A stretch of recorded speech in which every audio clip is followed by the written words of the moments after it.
Olá, sejam bem-vindos. Este é O Tema é Direito, um programa do curso de Direito da Universidade Franciscana.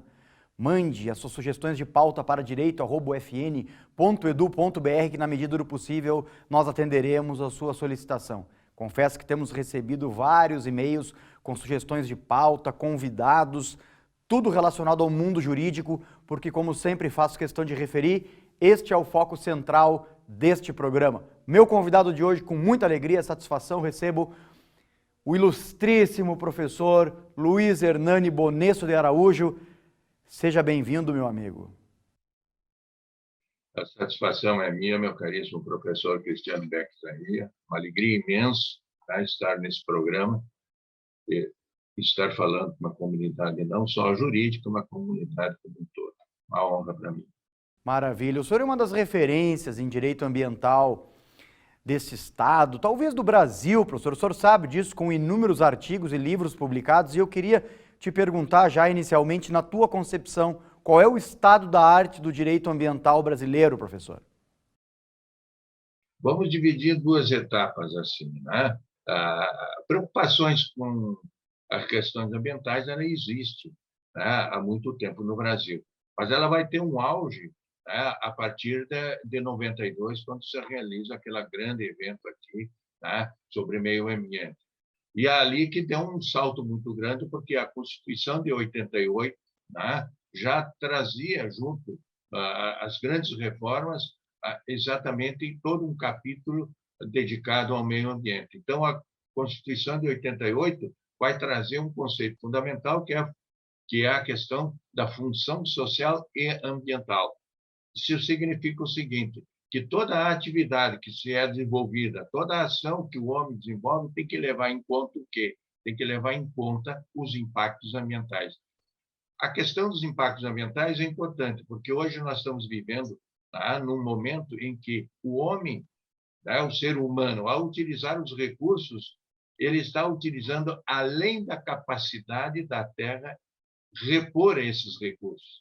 Então, a partir desse momento, nós temos que administrar, gerenciar o uso dos recursos.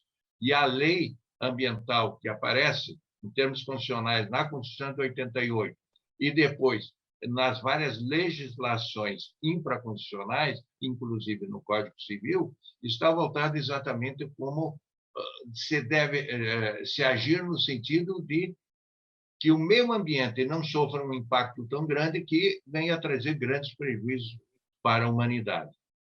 Agora, hoje, neste momento, nós estamos vivendo uma outra realidade. E essa realidade está modificada por uma questão política. Hoje nós temos uma governança em nível federal que está causando, antes de avanços significativos nas questões ambientais, está causando um retrocesso ambiental. Ou seja, quer fragilizar a legislação para que não haja aqueles cuidados necessários na preservação do meio ambiente. Então, nesse momento, o quadro atual, pelas atitudes que nós temos em nível de governo federal, tá, e pelo Ministério do Meio Ambiente, o que nós temos? Um retrocesso em termos de direito ambiental no Brasil. Ou seja, estão agindo no Congresso para fragilizar a legislação ambiental. Hoje, nesse momento em que nós vivemos a era do antropoceno, eu vou explicar isso para vocês. Até então, nós vivemos a era do Holoceno. Agora, a gente está falando em antropoceno, por quê? Porque significa a ação humana no meio ambiente. É aquela toda interferência do homem no meio ambiente na utilização dos recursos. Na medida que a sociedade avança, o homem vai inovando uma série de coisas e cada vez mais ele utiliza o quê? Os recursos do meio ambiente. E isso tem levado a modificações importantíssimas na biosfera. Está causando problemas seríssimos. Todas essas ações, todos esses fatos, acontecimentos climáticos que nós estamos vivendo hoje, têm tudo a ver com essa ação humana. Então, nesse momento, nós temos que, na verdade, avançar em termos de legislação ambiental. Mas, infelizmente, o que nós estamos vendo neste momento é um retrocesso.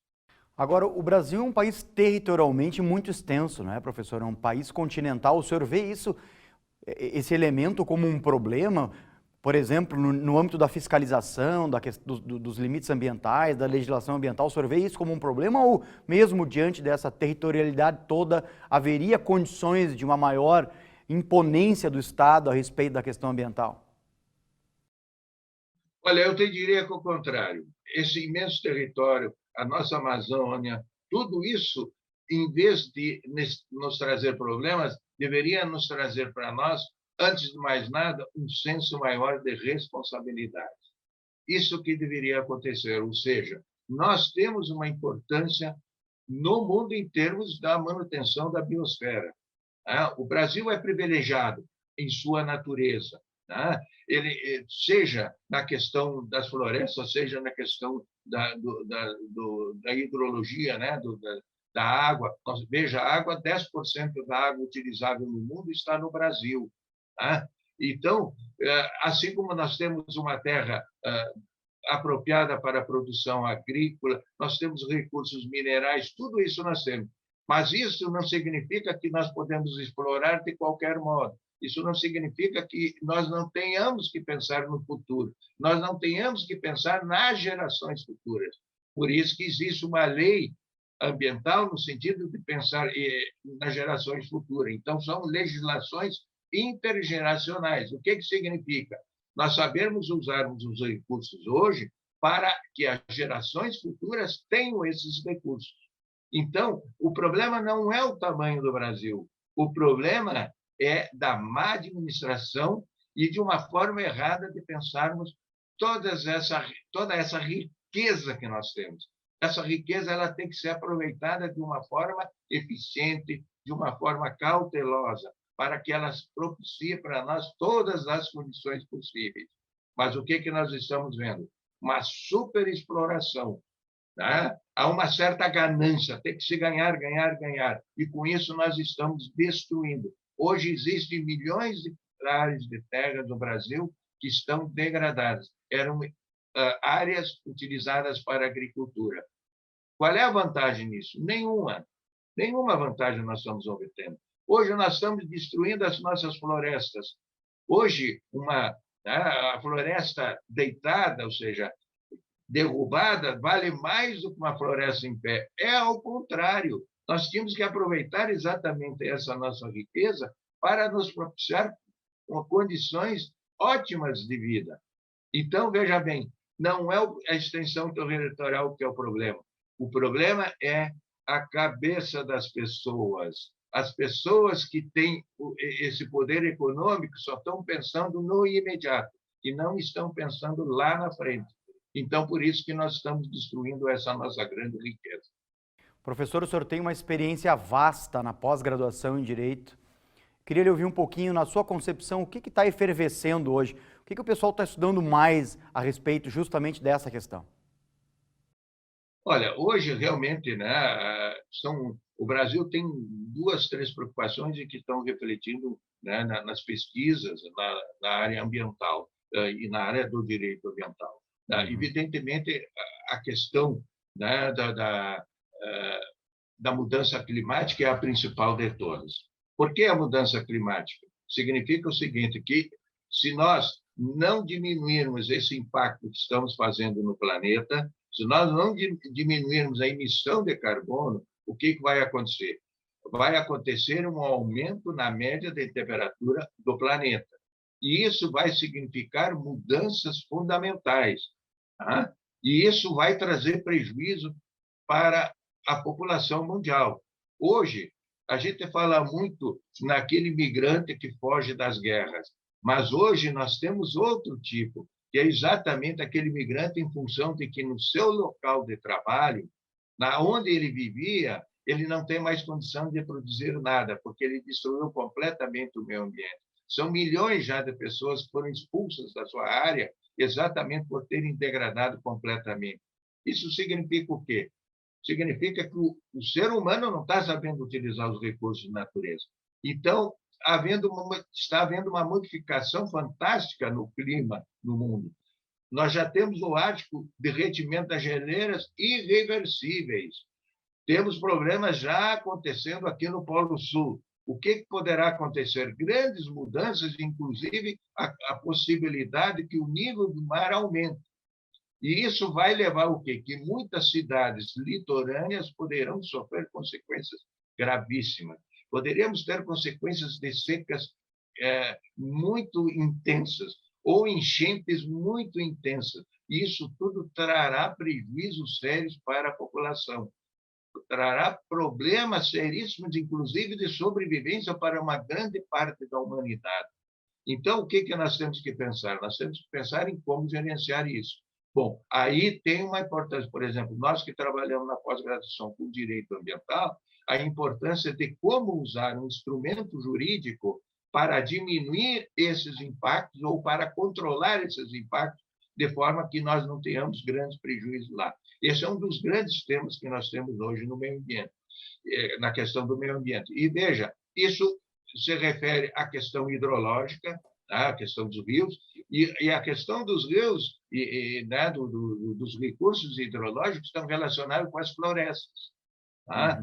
A derrubada de florestas vai interferir na questão pluviométrica, na questão da falta de água para vastas extensões, né, de terra. E isso tudo traz problemas seríssimos para nós. De repente, nós temos uma seca prolongada que não permite a produção agrícola.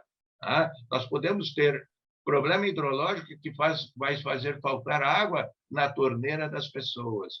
Professor, a questão ambiental pressupõe uma consciência coletiva. Todo mundo tem que fazer a sua parte. O que o senhor diria para aquela família que está em casa nos assistindo? Como que ela pode contribuir para a preservação do meio ambiente, desde a seleção do lixo, não depositar o plástico no arroio, etc. O que o senhor diria, professor?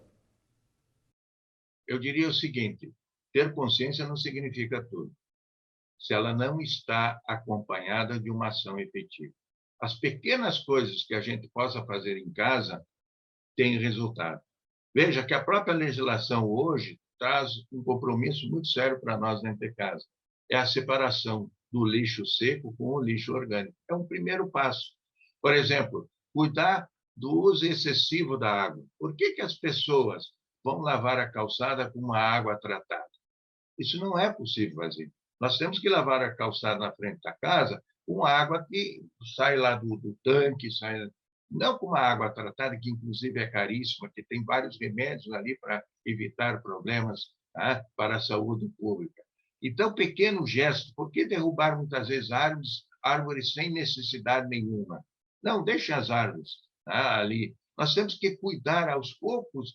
Pequenos atos de cada um pode significar o quê? Uma grande ajuda, uma grande contribuição para a manutenção do meio ambiente. Mas a gente tem que praticar, a gente tem que fazer isso.